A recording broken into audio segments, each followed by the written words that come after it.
Access करना है।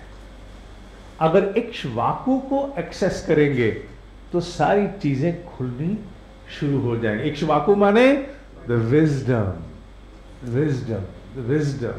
वहां से सब कुछ अवतरित हो जाएगा। मेरे ब्रह्म ऋषि कहा करते थे, मनुष्य नियत ठीक कर दे, प्रकृति अपने द्वार खोलने को आतुर है। माने the nature is prepared with all preparedness to open its door। मनुष्य पहले नियत को ठीक कर ले। आज अगर हम लोग फिर से उस सृजन की ओर आगे बढ़े, ब्रह्मांड के सृजन की, तो निश्चित रूप से इक्ष्वाकु तक हमारी ज्ञान प्रतीक्षा कर रहा है। अन्यथा ये सारे रहस्य जो अब धीरे धीरे विकसित होने शुरू हैं, हमारी बुद्धि के संज्ञान में आज तक नहीं थे।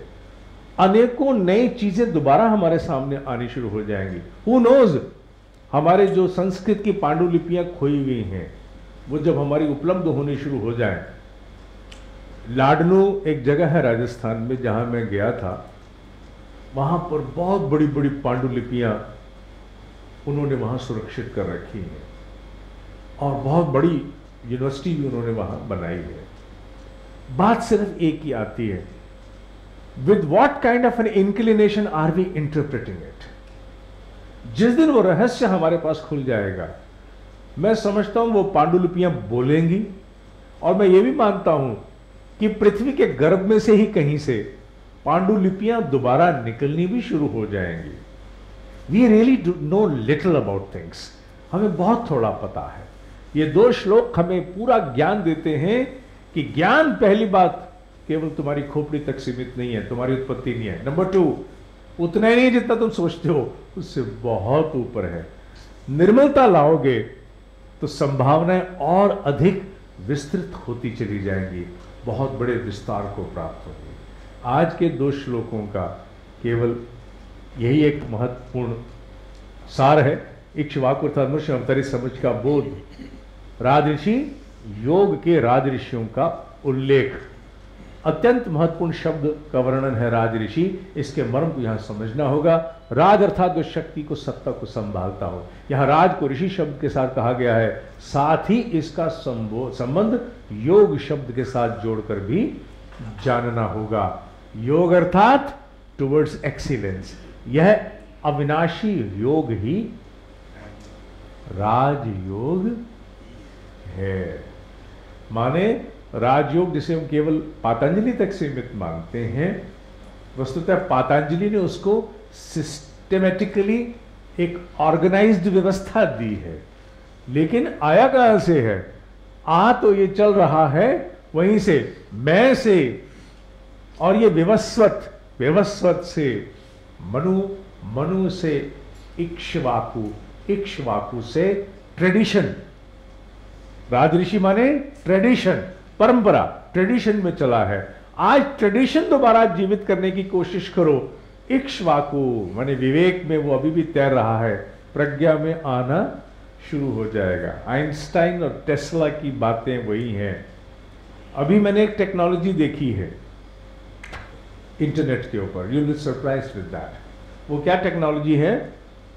उन्होंने बिल्कुल क्रूड रूप में 2 छोटे छोटे वायरिंग करके डायनेमो टाइप क्रिएट किए। जैसे वायरिंग करके हम लोग वाइंडिंग करते हैं, बिजली की वाइंडिंग होती है, वाइंडिंग करके छोटे छोटे 2 गोल पीसीज हैं, और पीस बना के साथ में कैपेसिटर और एक ट्रांजिस्टर लगाया।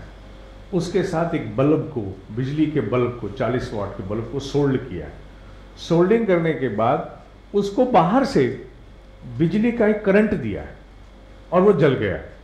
जलने के उपरांत अब उसको दोबारा बिजली देने की जरूरत नहीं, तारें हटा लीजिए, वह स्वतः प्रेरित होकर के और वो बल्ब जल रहा है। फर्क एक ही हुआ है, माने कि 40 वाट का बल्ब 20 वाट की रोशनी देता है, आधी जितनी उसकी फुल ऑप्टिमम कैपेसिटी है। ऑप्टिमम कैपेसिटी से 50% इलेक्ट्रिसिटी देता है, लेकिन पीछे से कोई सोर्स नहीं चाहिए उसको। उसमें स्वतः ही वो सोर्स तंत्र काम करता है, जिसको एक बार टॉर्क लोड दिया, चालू किया, उसके बाद तार हटा ली और वो जल रहा है। कब तक जलेगा? जब तक उस बल्ब की आयु है, जब तक उस बल्ब की आयु है। अगर वैसे अच्छा है वो टेक्नोलॉजी आ जाए, लेकिन मैं चाहता हूं कि वो ना आए तो अच्छा है। क्यों? हम वैसे लापरवाह हैं बिजली के बटन और पंखे के बटन बंद करने में, और क्या फर्क पड़ रहा है, फ्री की है तो सब जलता हुआ छोड़ेंगे, बल्कि संस्कृति बिगड़ जाएगी। ये टेक्नोलॉजी ना आए तो अच्छा है। कम से कम बिल को देख करके बिजली बिल का महंगा होना इस बात से तो चुभता है कि जेब लुटी, लेकिन कहीं ना कहीं एक प्रशिक्षण और अनुशासन भी आता हुआ जबरदस्ती हमें दिखता है, जो अन्यथा नहीं हुआ करता था। तो आज के इन 2 श्लोकों से जो बुद्धि को निर्मलता हमने दी है, उसी को प्रणाम, उन ब्रह्म ऋषियों को प्रणाम जिन्होंने इक्ष्वाकु रूप में आकर के हमें प्रेरित करके इस ज्ञान को उपलब्ध कराया। अगली बार हम लोग बहुत महत्वपूर्ण श्लोकों पर आगे बढ़ेंगे और इसी प्रकार गीता के पाठ को गति देते हुए अपने दायित्व का निर्वाह करेंगे। ओम शांति शांति शांति।